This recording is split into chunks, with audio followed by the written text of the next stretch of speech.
Nous sommes avec le président de Dakar Rapids, un club de basket sénégalais. Il s'appelle Lamine Savané. Bonsoir, Monsieur Savané. Bonsoir Kayor. Alors, est-ce que vous pouvez nous faire un peu la présentation de ce club?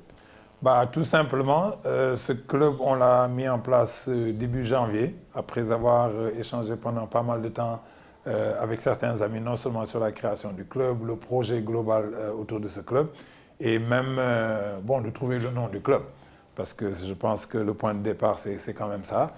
Après avoir beaucoup échangé, on cherchait quelque chose qui est vraiment un symbole de la ville de Dakar. Bon, il y a pas mal d'idées qui sont sorties et celle qu'on a retenue, c'est vraiment le symbole du car rapide qui en fait est devenu vraiment un symbole de la ville de Dakar au niveau mondial. Certainement, vous êtes au courant que même au niveau du musée de l'Homme à Paris, ils ont amené un car rapide qu'ils ont mis là-bas parce qu'on le considère comme vraiment un patrimoine très fort de la ville de Dakar. Et on a voulu un peu jouer avec l'anglais. Et en prenant la version anglaise, ça permettait de faire un jeu de mots aussi bien en français que d'avoir un nom anglicisé, on va dire, ou américanisé. C'est ce qui a donné le Dakar Rapids. Alors, on a vu que dans les clubs sénégalais, les joueurs sont plus ou moins connus. Ça vient d'un club pour aller dans un autre. Vous avez porté votre choix soit sur des internationaux qui peut-être qui n'ont pas eu la chance de jouer ailleurs, ou soit c'est des joueurs méconnus, carrément méconnus. Est-ce que vous pouvez revenir un peu sur le recrutement de vos joueurs au sein de ce club? Écoutez, c'est extrêmement important, avant qu'on aille plus loin, peut-être de réexpliquer encore une fois.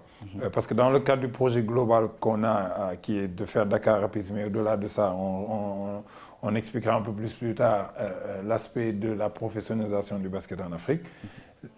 L'idée de base, c'était de créer donc ce club qui serait affilié à la fédération, qui jouerait dans le championnat local et qui donnerait des opportunités aux joueurs, en tout cas au niveau local, de jouer, de participer à la compétition, de se faire connaître et de se développer en tant que joueur de basket.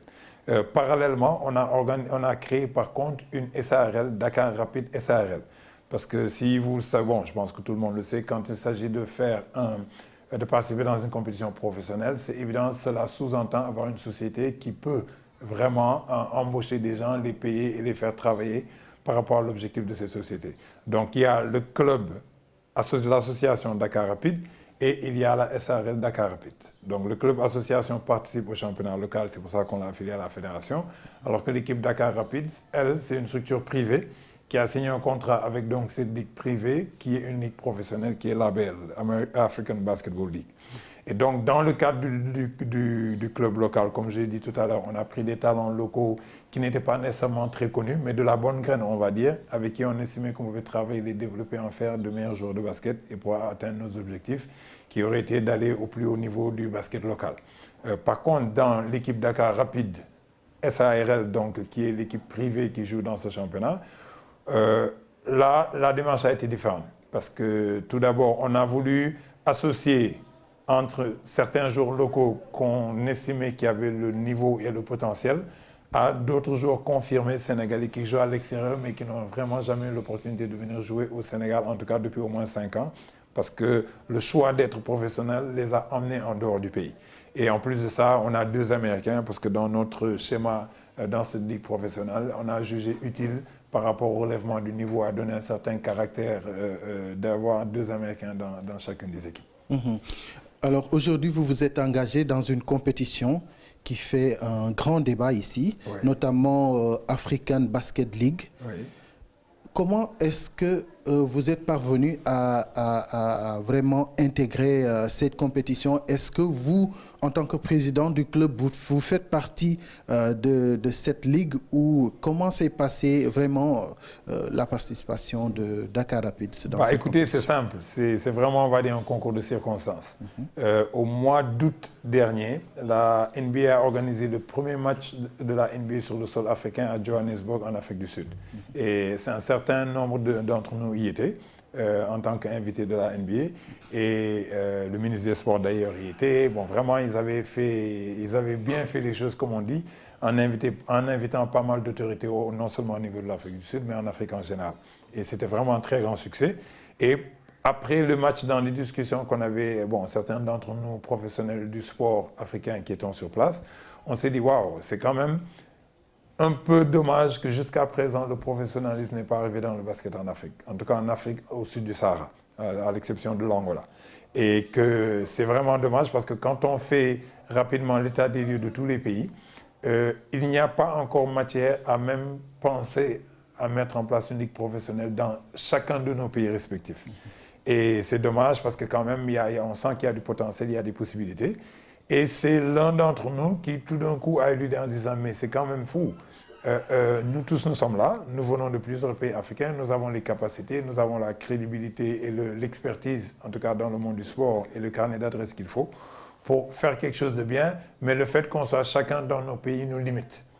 Et bon, quand on est en Afrique, on est dans l'ère du panafricanisme, de l'ouverture des frontières. Pourquoi est-ce qu'on ne pourrait pas organiser une ligue qui vraiment ferait tomber les frontières, entre guillemets? Et c'est comme ça que l'idée est venue et que tout d'un coup, bon, les gens ont dit « waouh, personne n'a jamais pensé de cette manière, mais pourquoi pas ?» Et donc, on a commencé à échanger, donc c'était au mois d'août. Et cela a pris 2-3 mois, mais au fur et à mesure qu'on avançait dans les échanges, on a vraiment vu la possibilité d'organiser cette compétition. Et c'est au final que 6 d'entre nous, en tout cas, se sont définitivement engagés en disant « écoutez, on est prêts, nous 6, à s'engager à faire une première année test et voir ce que ça donne. » Et vu comment ça se passe et comment on pourra organiser les choses, d'agrandir petit à petit la compétition pour essayer de couvrir, en tout cas, peut-être aller jusqu'à 16 pays africains et avoir une compétition vraiment solide qui serait un peu un mélange de la NBA, mais qui prenait en charge et qui prendrait en compte, nos réalités locales.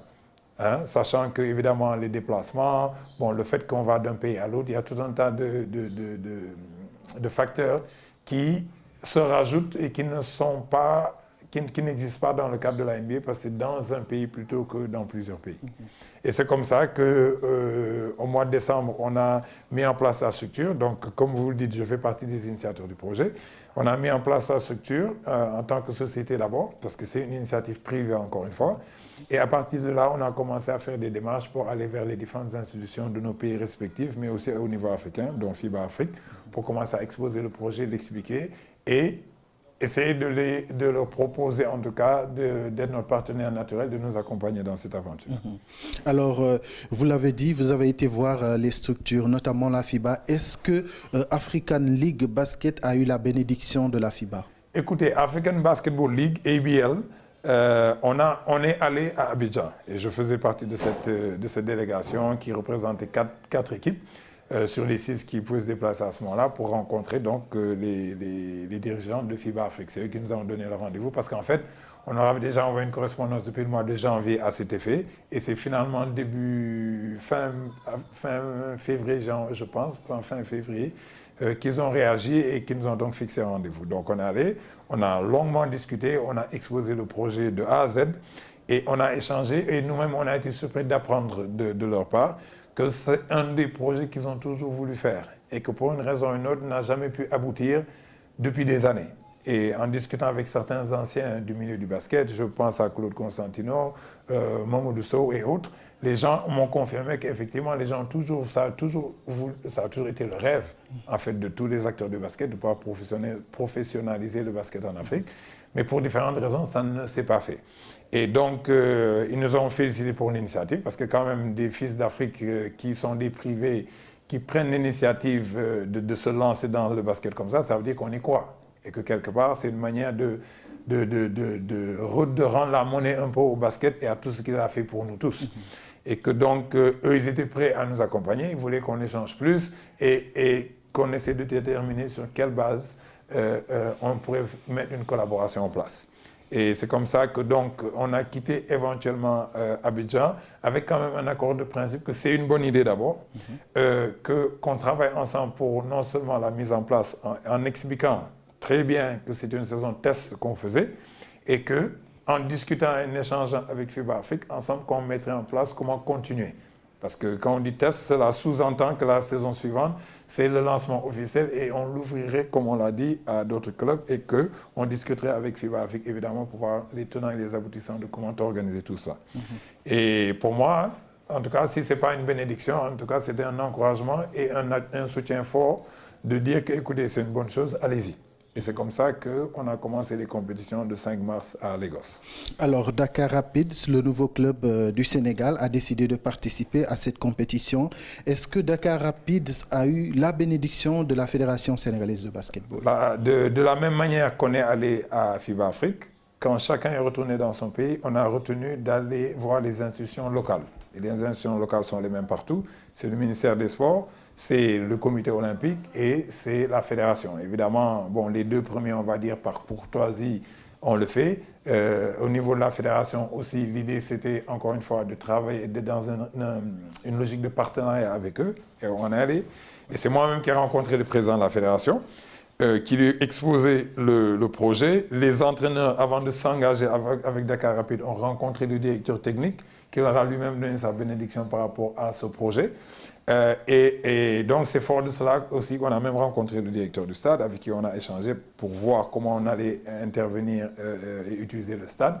Et c'est fort de tout cela qu'on a fait un premier acte, je pense, sur la base de l'accord de principe qu'on avait et du soutien des différentes institutions, de réfectionner le parquet de Marius Ndiaye. Parce que, bon, en étant dans le milieu du basket, beaucoup de gens se plaignaient que vraiment, il y avait beaucoup de poussière, ça glissait de partout. Alors, vous êtes à l'origine de ce réflexion? C'est pas qu'on est à l'origine, c'est nous qui l'avons fait. Très bien. Et c'était notre initiative. On est allé vers le directeur du stade, on est allé vers le président de la fédération, et c'est avec leur accord respectif, parce que sinon, bon, c'est simple, on ne peut pas se lever du jour au lendemain, aller réfectionner le parquet. Donc, c'est avec leur accord respectif qu'on a commencé. En fait, il y avait une compétition un week-end. Le lundi, on a eu l'accord donc du directeur du stade et du président de la fédération. La nuit du lundi, on a commencé à faire des réflexions. Et on a speedé vraiment le monsieur qui a fait le travail parce qu'il y avait des compétitions qui devaient passer le vendredi, voilà, après-midi. Donc en temps record, vraiment, il a retapé. Et à la surprise de tout le monde, quand les gens sont venus vendredi, ils ont vu un paquet retapé où les gens ont très bien pu jouer dans d'excellentes conditions et tout le monde était très content. Sans que nous, à l'époque d'ailleurs, on ait eu un besoin de clamer haut et fort partout que c'est nous qui l'avions fait. Parce que quand même, il y a beaucoup de gens qui font beaucoup pour ce basket. J'en fais partie depuis plusieurs années. Et on le fait sans avoir besoin de le crier sur tous les toits. Parce que l'objectif et l'intérêt premier, c'est l'intérêt commun. Quelque chose qu'on fait qui bénéficie à tout le monde. Comme on dit, bon, ça n'est qu'une bonne action et ça ne peut amener que de bonnes grâces. Et c'est comme cela qu'on a fait cela. Et donc, on a été très surpris quand quelques jours plus tard, au niveau de la fédération, en tout cas, on a entendu un son de cloche différent, qui était qu'ils n'approuvaient pas, d'une certaine manière, que nous participions à cette compétition. Et, fort de cela, on est reparti pour réexpliquer en leur disant et en clarifiant les choses encore une fois. Il y a deux structures différentes. Parce qu'en fait, bon, je vais un peu en avance, mais ce qu'on nous reproche, c'est d'être allé participer à une compétition sans l'aval de la fédération. Comme je disais, on a commencé avec un état d'esprit de « waouh, ok, c'est une bonne chose, on va le faire, ils vont nous accompagner ». Et on a même discuté d'avoir un protocole d'accord non seulement avec le stade, mais aussi avec la Fédération sénégalaise de basket. Et donc, on a expliqué clairement qu'il y avait deux structures différentes. Le club, qui est une association qui joue dans le championnat, qui n'a voyagé nulle part, qui est allé jouer nulle part parce que, d'abord, c'est un club amateur. Un club amateur ne peut pas participer à une compétition professionnelle. Donc, ce club amateur, il est là, il participe dans le championnat amateur au niveau du Sénégal. Et il y a la structure, par contre, professionnelle qui elle, est engagée dans cette compétition professionnelle. Bon, et c'est à partir de cela que, comme vous dites, tout ce brouhaha a commencé et qu'on se retrouve là où on est aujourd'hui. Alors, d'abord, moi, je voudrais savoir le parcours que Dakar Rapids a fait dans cette compétition. Dans cette compétition privée, dans la ligue professionnelle, on a eu à jouer 2 matchs.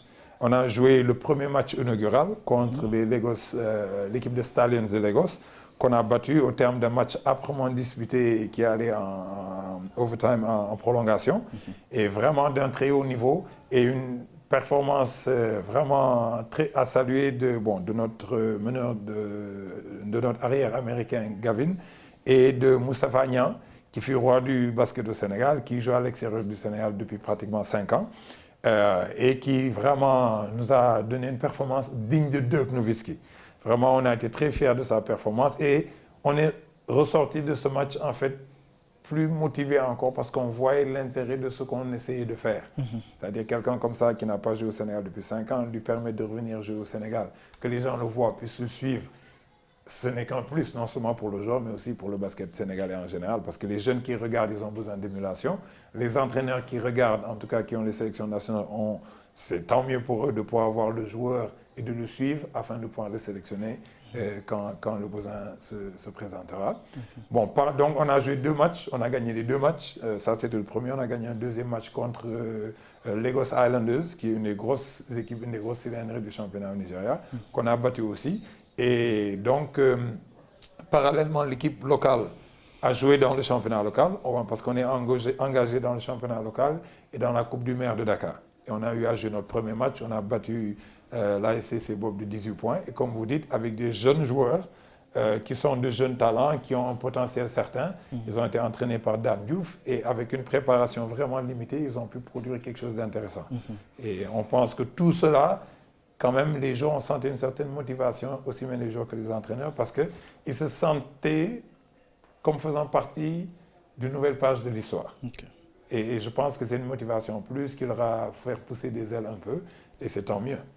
Alors, du coup, la Fédération sénégalaise a décidé de sanctionner le club, mais aussi vos collaborateurs, à savoir Chersar, Alassane Badji et Dame Diouf, comme vous l'avez dit. Comment est-ce que vous avez reçu cette décision fédérale? Écoutez, nous, d'abord surpris, parce que je pense que toutes les personnes dont vous parlez, ainsi que moi-même et certains des joueurs, qu'on le veuille ou pas, on fait partie de l'histoire du basket maintenant. Parce qu'on y est depuis très longtemps, on a eu à intervenir pas mal de fois à différents niveaux, chacun selon son expertise ou en tout cas son domaine, le domaine où il officie. Et quel que soit ce qui se passe, on estime que la première chose à faire, si on était dans un état d'esprit positif, serait été de dire, écoutez, il y a tel problème, il faut qu'on s'asseye, qu'on discute pour voir comment on peut vous accompagner pour aller là où vous essayez d'aller, parce que comme on vous a dit, on pense que c'est un bon projet et c'est dans l'intérêt du basket sénégalais. Cela ne s'est pas fait et ça j'ai eu à le dire moi-même à la Fédération sénégalaise de basket, parce que les gens qui y sont, bon, la moitié, je suis dans le basket depuis plus longtemps qu'eux, l'autre moitié, certains m'ont même vu grandir jusqu'à ce que j'arrive là où je suis aujourd'hui. Donc je pense que ça n'aurait coûté à personne d'avoir cette démarche. Bon, cela n'a pas été fait, donc nous, on n'a fait que constater. On a dit, OK, bon, apparemment les gens ont changé de fusil d'épaule, donc nous, on va aussi s'assumer. Parce que quand même, on est Sénégalais comme tout le monde. Ce qu'on veut, c'est que le Sénégal avance et émerge, comme le dit le président de la République. Il n'y a aucune raison que ce qu'on fait qui n'est illégal, c'est-à-dire qui ne fait rien de mal au basket sénégalais, au contraire, que tout d'un coup, les gens se lèvent et nous dire non, qu'on ne peut pas le faire. Et que s'ils nous disaient qu'on ne peut pas le faire, il fallait qu'ils mettent des arguments. Et à notre grande surprise, jusqu'à aujourd'hui, au moment où on parle, je n'ai pas encore vu un seul argument qui dit que cette compétition et cette équipe qui participe dans cette compétition est quelque chose de négatif pour le basket sénégalais. Donc, si on est d'accord sur ça, la question c'est, OK, comment on fait pour l'accompagner afin que ça se fasse? Vous n'avez pas aussi l'impression que, voilà, les gens ont peur aussi que vous ne... Voilà, que African League ravit la vedette aussi à la FIBA ou aux fédérations africaines, en fait? Écoutez, si on est des sportifs. Pour moi, par définition, un sportif ne peut pas avoir peur. On vit de la compétition, on excelle dans la compétition. Ce qui nous anime le plus, c'est d'être dans une situation de compétition et c'est ce qui pousse à donner le mieux de soi-même. Les plus grands pays du basket aujourd'hui ont des ligues professionnelles et des ligues amateurs. On ne peut pas vouloir être dans le basket, dans le monde comme il est aujourd'hui, et avoir peur du progrès. Parce qu'à ce moment-là, on n'a plus de raison d'être. À ce moment-là, ce n'est pas la peine d'aller jouer à la Coupe du Monde, ce n'est pas la peine d'aller jouer à la Coupe d'Afrique, autant juste rester à la maison et faire nos petites baskets entre nous et puis se contenter de cela. Je pense que penser qu'il y a une forme de compétition ou qu'on pourrait les écraser d'une manière ou d'une autre, c'est ne pas comprendre l'objectif et en tout cas de ne pas comprendre le projet tout simplement. C'est une équipe. Je ne pense pas qu'une équipe peut représenter plus que le basket sénégalais en entier. Ce serait incroyable. D'accord? C'est plutôt que ceci est une nouvelle plateforme. c'est un palier en plus de ce qui existe. La preuve, il y a le football professionnel au Sénégal en plus du football amateur. C'est un palier en plus qui donne quand même une opportunité à des acteurs du basket, des joueurs aux encadreurs, aux officiels, à tous, de pouvoir aller à un niveau supérieur, peut-être même de vivre de cette activité-là, parce que dire que c'est professionnel, c'est ce que ça sous-entend, et cela ne peut être qu'un plus. L'intervention du privé dans les affaires, c'est aujourd'hui monnaie courante. Que ce soit la téléphonie, que ce soit la santé, que ce soit l'éducation, on voit tous. L'État prenait tout en charge jusqu'à un certain point. Il a ouvert la porte pour que les privés viennent. DTV existe parce qu'à un moment, la RTS, on a décidé qu'elle n'était plus la seule habilité à être l'acteur dans l'audiovisuel. Et c'est un plus que je sache. Je ne vois pas comment ça peut être un moins. Après, vous tous, vous travaillez, vous excellez, comment dire, vous vous épanouissez dans ce que vous faites parce qu'on vous a donné une opportunité. C'est exactement la même logique. Vous voyez, et je pense que je peux comprendre des réticences, je peux comprendre une peur, mais la peur, ce qui l'enlève, c'est l'information. C'est la discussion, c'est les échanges qui vont faire que, ah, ok, on n'avait pas compris ça. Maintenant, on comprend, ok, dans ce cas-là, effectivement, tac, tac, tac, et là, on avance, on progresse. Alors, justement, après la sanction, des recours ont été introduits. Cheikh Sarr, Alassane Badji, Dame Diouf. Vous, comment, à l'issue de ces recours, bon, il y a eu des sanctions qui ont été levées, notamment celle de Cheikh Sarr, les 3 personnes, les 3 dernières, mais pour celle du club et vous, le président que vous êtes, votre sanction demeure toujours. Comment est-ce que vous avez reçu voilà, ces décisions? Est-ce que vous ne vous sentez pas abandonné par vos collaborateurs? Je vais vous dire, d'abord, jusqu'à présent, nous, on n'a pas eu la notification officielle comment dire, de cette, on ne va pas dire levée de sanctions, parce que ce n'est pas une levée de sanctions. D'abord, nous avons tous fait appel à la décision de la commission juridique. Et dans nos appels, l'argument principal, c'était de leur dire nous estimons que nous n'avons pas fauté. Tout simplement parce que Dakar Rapide, l'association qui joue et qui est affiliée à la fédération, qui a des licenciés, cette équipe ne s'est déplacée pour aller nulle part, donc on ne peut pas lui reprocher de ne pas avoir demandé l'autorisation de la fédération. On s'est déplacé en tant que privé. Cheikh Sarr n'a, c'est-à-dire tous les gens que vous venez de dire, aucun d'entre eux a une licence qui le lie à Dakar Rapide. Vous voyez ce que je veux dire? Cheikh Sarr, il est directeur technique de l'UGB. D'accord? Dame Diouf, il est l'entraîneur de l'équipe locale, mais ce n'est pas cette équipe qui s'est déplacée. Moi-même, bon, c'est comme me dire que, quoi qu'on puisse dire, ok, si je me lève pour aller en Afrique du Sud regarder la NBA, bon, je dois demander l'autorisation de la Fédération sénégalaise de basket pour le faire, ça n'a pas de sens. Parce que quand je le fais, c'est dans mon cadre privé. Je ne le fais pas en tant qu'équipe. Je ne l'ai pas fait en tant que président de l'équipe locale qui, encore une fois, n'a enfreint aucun des règles de la fédération. Mais c'est quand même la fédération qui est censée réguler le basketball sénégalais. Donc tout ce qui se fait au nom du basket sénégalais, la fédération, elle a quand même son mot à dire. Je suis content que tu aies le mot clé, c'est censé. D'accord? Si nous, on est rentré dans cette aventure qu'on est allé vers la fédération, c'est dans un esprit de travail ensemble pour faire quelque chose. Vous voyez ce que je veux dire? Et on a toujours eu, et jusqu'à présent d'ailleurs, on a toujours cet état d'esprit, parce que si on veut faire profiter de cette opportunité à fond aux Sénégalais, il faut que les Sénégalais participent. C'est-à-dire, c'est simple, que ce soit des arbitres, des entraîneurs ou les joueurs, ce sont les Sénégalais. C'est eux qui peuvent en profiter, ce n'est pas quelqu'un d'autre. Donc forcément, on est appelé à collaborer avec la fédération dans ce qu'on fait. Mais il faut avoir quand même, comment dirais-je, la parole doit avoir sa valeur et doit la garder. Si on commence quelque chose et qu'on dit « Ah, c'est bien, on y va, on va vous accompagner, il n'y a pas de problème », si tout d'un coup on change, il faut donner des raisons valables du changement. Jusqu'à aujourd'hui, qu'est-ce qu'on nous sert? C'est que c'est FIBA Afrique qui n'est pas d'accord. En tout cas, c'est ce que nous avons tous entendu. Hein? Et les arguments qu'on nous sort que FIBA Afrique a donnés, moi, quelque part, je lis et je dis, OK, je ne peux pas être le seul qui ait lu ce qui est écrit. Parce que un des arguments, c'est que nos équipes, donc ces équipes professionnelles, ne participent pas à la ligue locale et que les équipes locales ne peuvent pas participer dans notre championnat professionnel.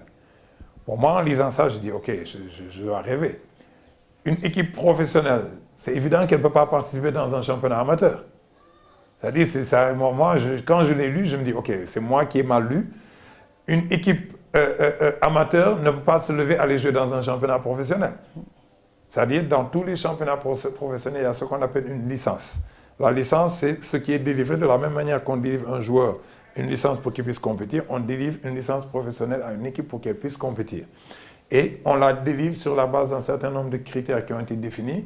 Et quand on les remplit, on dit, OK, vous avez tout ce qu'il faut pour participer.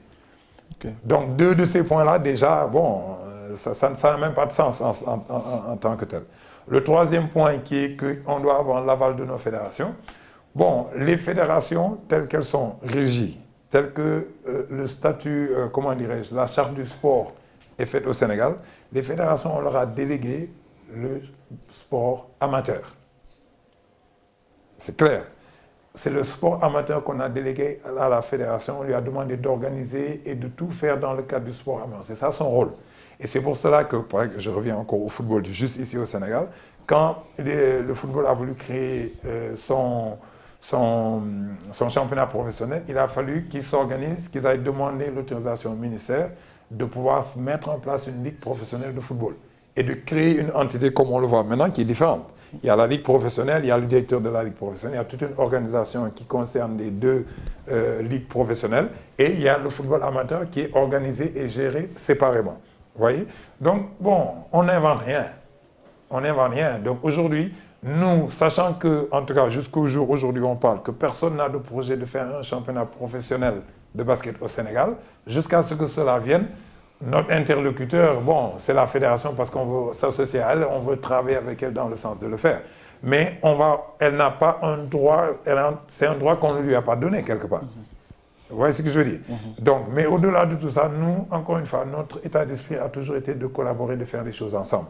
Parce que si on joue et que les arbitres sénégalais jouent, les joueurs sénégalais jouent, les officiels, c'est-à-dire tout le monde participe, c'est au bénéfice de ces acteurs du basket sénégalais. Si on joue des matchs ici, c'est toute une organisation, c'est tout un écosystème en fait qu'on va créer. Parce qu'il faut un hôtel. Cet hôtel, forcément, il est au Sénégal. Et évidemment, ils vont profiter de cette organisation. Il faut le transport, il faut l'organisation au niveau du stade, il faut de la restauration, de la boisson. Il y a tout ce qui se fait de mieux quand on organise un événement de cette taille et de ce niveau. Ce sont des Sénégalais qui sont en train de le faire. Donc, quand on parle d'émerger, moi, comme je vois émerger, ça veut dire amener quelque chose de plus qui va à un autre niveau. Et nous, c'est ça notre état d'esprit. Okay. Est-ce que vous avez des nouvelles de vos collaborateurs dont la sanction a été levée? Bah, écoutez, on se parle, on discute, on échange tout le temps. On s'entraîne, on est en train de faire toutes nos activités comme on le faisait avant. Ah, ils continuent toujours à... On continue à s'entraîner parce que tout simplement, pour nous, quand tout cela est arrivé, beaucoup de personnes ont intervenu dans l'ombre. Et le message qui nous a été donné, c'est que, écoutez, c'est évident qu'il y a un malentendu. Tout le monde voit que c'est quelque chose de bien. C'est une bonne chose, c'est un palier de plus. Qui peut dire que c'est une mauvaise chose? Mais essayons de discuter et d'échanger afin de trouver un compromis qui prenne en charge les préoccupations de la fédération et qui nous permette, nous, de dérouler notre programme. Et de ce point de vue-là, quelques rencontres, je parlais vraiment dans tous les détails, mais plusieurs rencontres se sont déroulées avec différents acteurs, non seulement du sport en général, des institutions du sport. Et en tout cas, moi, mon message, ça a été, et ça reste que nous, on est totalement ouverts. Ce qu'on veut, c'est collaborer parce que c'est dans le bénéfice du basket. Déjà, depuis le début, quand on a échangé donc, avec le président de la fédération et même le directeur du stade, cette idée de non seulement réfectionner le parquet, mais d'être déjà dans une logique d'amener un nouveau parquet pour installer à Marseille, de retaper le stade, de le rendre en tout cas plus agréable et plus opérationnel, afin que non seulement les acteurs, mais aussi les supporters qui y viennent se sentent mieux, en tout cas mieux pris en charge et pour se faire dans un meilleur environnement. Ce sont des choses auxquelles on a discuté et qu'on a l'intention de faire. Parce qu'encore une fois, il faut qu'on fasse un nivellement par le haut, il faut qu'on améliore l'existant. Okay. C'est comme ça que nous, on estime qu'on peut apporter un plus. Maintenant, évidemment, la fédération peut estimer qu'en plus de cela, ils aimeraient qu'on fasse X, Y ou Z. Nous, ça, bon, on a dans notre projet, on a ce qu'on appelle ABL Camp, qui sont des camps de détection pour organiser non seulement la petite catégorie, et aussi faire la formation non seulement pour les joueurs, mais aussi pour les encadreurs. Mais tout ça, ce sont des plus. Et si on le fait, on va le faire évidemment avec les éléments des acteurs du basket sénégalais. Absolument. Vous voyez, et c'est ça notre état d'esprit, et c'est ce qu'on veut. Maintenant, la balle est dans le camp de la fédération de faire son choix. Pour revenir par contre par rapport à cette histoire de sursis, encore une fois, bon, moi des fois je regarde, je dis ok, peut-être que j'ai une lecture qui est différente. On a sanctionné Hassan Badji qui est un intendant. Le poste d'intendant n'existe même pas dans la fédération. Donc il n'a pas de licence à la fédération. Donc c'est comme si vous étiez avec nous, vous levez, on vous sanctionne. Ça n'a pas de sens. D'accord? Cheikh Sarr, qui il était en tant que quelqu'un qui fait une prestation de service pour un club. Il n'est pas venu au nom de l'UGB. Donc on ne peut pas lui reprocher d'être allé faire quelque chose sans l'aval comment dirais-je, de son club ou de la fédération d'ailleurs, parce que c'est l'aspect privé de sa vie, il est libre de faire ce qu'il veut quand même.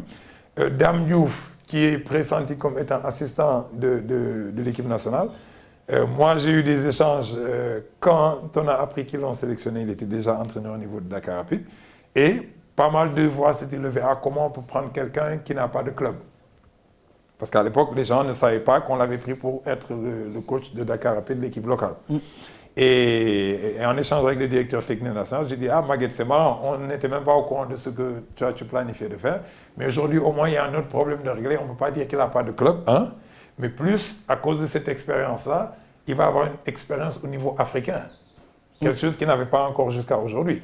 Le fait d'aller jouer contre Nigeria, Côte d'Ivoire, Gabon, mais c'est en plus extraordinaire qui va l'aider à se préparer par rapport à ce qu'il peut apporter à l'équipe nationale du Sénégal. Donc aujourd'hui, ils ont fait la sanction, ils leur ont promis d'enlever la sanction parce qu'ils ont reçu des pressions de leurs collègues en leur disant que non seulement les sanctions étaient démesurées, mais elles n'étaient pas justifiées. Et ce qu'ils ont fait, c'est leur donner un sursis. Bon, Cheikh Sarr, on lui donne un sursis, ça ne fait pas de différence parce que bon, un directeur technique, c'est un directeur technique. Dame Diouf, on lui met un sursis, mais tant qu'on suspend l'équipe, qu'il doit entraîner, ça lui sert à quoi? Parce qu'on le remet un peu en activité, mais l'équipe qui doit entraîner, on la laisse comme étant suspendue. Et ça va lui servir à quoi? Pour moi, c'est faire du dilatoire quelque part. Je pense que le problème, ce n'est pas une question de suspendre, de ne pas suspendre. Le problème, c'est de dire, écoutez, si ce projet-là, comme ils l'ont dit, ils y croient et que c'est une bonne chose, on s'assied, on discute, on échange, ils n'ont qu'à dire exactement ce qu'ils veulent. Parce qu'en filigrane, tout le monde revient en me disant, ah non, Lamine, toi, tu connais tes gars là, il y a quelque chose qu'ils veulent, il faut que vous discutiez. Je dis, ok, mais moi, je ne suis pas un devin. Jusqu'à ce que vous me disiez, ok, on aimerait avoir ceci, cela, quel que soit ce que c'est, je ne peux pas savoir. Et c'est en sachant que je pourrais, à ce moment-là, revenir en disant, écoutez, par rapport à ce que vous dites, voilà ce qui est possible, voilà ce qu'on peut faire, voilà ce qu'on ne peut pas faire, voilà ce qu'on peut faire aujourd'hui, ce qu'on peut faire demain, ce qu'on peut faire l'année prochaine. Mais au moins, on a un processus qui prouve la bonne volonté. Mais pour aujourd'hui, jusqu'au moment aujourd'hui où je parle, moi, ce que j'entends, c'est ce que vous entendez dans la presse. Donc, et nous continuons cela. Nous, on compte faire ce qu'on a à faire. Et l'aventure, elle continue, non seulement dans la compétition, mais aussi avec les collaborateurs. Écoutez, Abel n'a jamais arrêté de jouer. On continue à jouer et on va continuer à jouer parce que aussi, quelque part, il faut que les gens se rendent compte. On ne connaît pas un crime. On ne commet pas un crime, on ne commet pas un acte illégal. Très bien. Si on commettait quelque chose d'illégal, bon, on se fait arrêter. C'est aussi simple que cela. Donc je pense que, bon... Mais vous allez devoir faire quand même sans ces 3 collaborateurs parce que... ça, c'est vous qui le dites. Hein. Moi j'ai mon équipe, je travaille avec mon équipe et je continue à aller avec mon équipe jusqu'au bout de ma logique parce que, encore une fois, on ne fait pas quelque chose d'illégal. Si vraiment les gens sont de bonne foi, ils ont qu'à le prouver. Ils ont qu'à vraiment communiquer, dire les choses comme elles sont, ce à quoi ils s'attendent de nous. Et en fonction de ça, on verra ce qui est possible, ce qui ne l'est pas. Si ce n'est pas possible, ce n'est pas. Si c'est possible, au moins on avance et on n'aura pas perdu tout ce temps et cette énergie négative, alors que, bon, on aurait pu la canaliser dans quelque chose de positif et tous être assis ici en train de dire « Waouh, c'est une super opportunité, on est fiers tous d'avoir participé d'une manière ou d'une autre à écrire une nouvelle page de l'histoire du basket. » Alors, M. Savané, nous sommes au bout de cet entretien. Quel est votre mot de la fin? Le mot de la fin, c'est que On estime qu'on est au XXIe siècle. Le basket existe sur le sol africain depuis plus de 50 ans. On est le seul continent qui n'a pas un championnat professionnel. Qu'est-ce que ça veut dire concrètement? Nos fils et nos filles, les Africains et les Africaines, ne peuvent pas pratiquer le basket et gagner leur vie. Qu'est-ce que ça fait? Ça crée l'exode massif qu'on connaît depuis plus de 15 ans. Chaque jour, on se réveille, on voit un jeune Sénégalais qui joue pour l'Espagne, qui joue pour la France, qui joue pour je ne sais qui. Tout le monde s'offusque, alors qu'au même moment, on ne leur propose pas quelque chose qui leur permet d'être ici. Et ce n'est pas juste le Sénégal, ça, il faut l'étendre à l'Afrique. Serge Ibaka joue pour l'Espagne. C'est un des meilleurs joueurs en NBA aujourd'hui, il joue pour l'Espagne. C'est-à-dire, c'est une aberration, c'est un Congolais. C'est une aberration. Et tant qu'on laisse les choses comme elles sont, on ne peut pas s'attendre à autre chose. Donc, quelque part, il faut qu'on arrête d'avoir peur. Nous sommes des basketteurs. Comme j'aime bien dire, si tu joues au basket, il faut shooter pour savoir si la balle rentre ou rentre pas. Et tu te prépares, tu fais ce qu'il faut, mais tu shootes. Si ça rentre, c'est tant mieux. Si ça ne rentre pas, tu vas au rebond, tu récupères, tu essaies de mettre le panier qui suit. Et tu ne te décourages jamais que si tu prends un tir que tu le rates, ça ne veut pas dire que tu n'arrêtes plus jamais au basket. Tu continues, tu persistes, tu insistes jusqu'à ce que tu trouves vraiment la voie. Et je pense que vraiment pour finir, c'est de faire comprendre ce message. Et ensuite, de dire aux gens de revenir à la raison. On ne peut pas être là à vouloir être fier de notre basket, vouloir être fier de nos basketteurs et de nos basketteuses qui sont d'excellents ambassadeurs partout dans le monde, et en même temps de ne pas vouloir créer des conditions qui doubleraient ou tripleraient ce nombre d'ambassadeurs. Et pour cela, il faut revenir à la raison, il faut avoir un esprit de dépassement, il faut s'asseoir, discuter tout simplement, parce que bon, comme aime bien me dire un de mes grands frères, tout conflit serait toujours autour d'une table. Et nous, comme vous voyez, nous, notre vision du basket, c'est autre chose. C'est-à-dire, c'est amener des goodies, c'est amener une manière complètement différente de faire un événement. Ça veut dire mettre un certain niveau d'investissement dans ce qu'on fait afin de pouvoir créer tout un engouement et de faire que justement des partenaires puissent venir. Parce qu'aujourd'hui, on le voit tous. La raison pour laquelle les clubs africains ne vont pas au championnat d'Afrique des clubs, c'est qu'ils n'ont pas les moyens. Non seulement ils n'ont pas les moyens parce que c'est cher pour voyager, mais même quand on le fait et qu'on y va, au bout de la compétition, on ne gagne rien en contrepartie qui motive de le faire.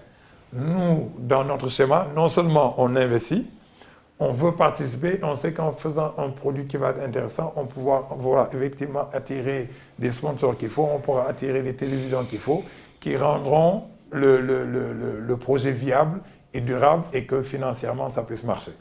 Donc je pense que si on regarde tout ça, on peut voir un angle qui est complètement différent, qui est positif, et on peut vraiment canaliser toutes les énergies qu'on a dans ce basket afin de franchir un nouveau palier. Monsieur Savané, l'équipe des 26 rebonds vous remercie. C'est moi qui vous remercie et bon courage vous aussi pour l'émission, parce que je pense que c'est évidemment intéressant et c'est quand même très utile d'avoir cette opportunité de communiquer encore une fois, de mieux expliquer ce que nous faisons et pourquoi nous le faisons. Et je vous dis que quand vous regardez nos pages Facebook, nos réseaux sociaux, vous voyez que les réactions qu'on voit des Sénégalais qui jouent partout au basket, au Japon, en Israël, des joueurs de l'équipe nationale, des joueurs qui jouent professionnellement un peu partout, nous disent « Waouh, nous tous, notre rêve serait été de pouvoir venir jouer dans une ligue devant notre propre public. » Donc merci en tout cas de nous donner l'opportunité d'expliquer encore plus. Et on espère que dans très peu de temps, on aura une issue heureuse qui permettra évidemment de matérialiser tout cela. Très bien. Good.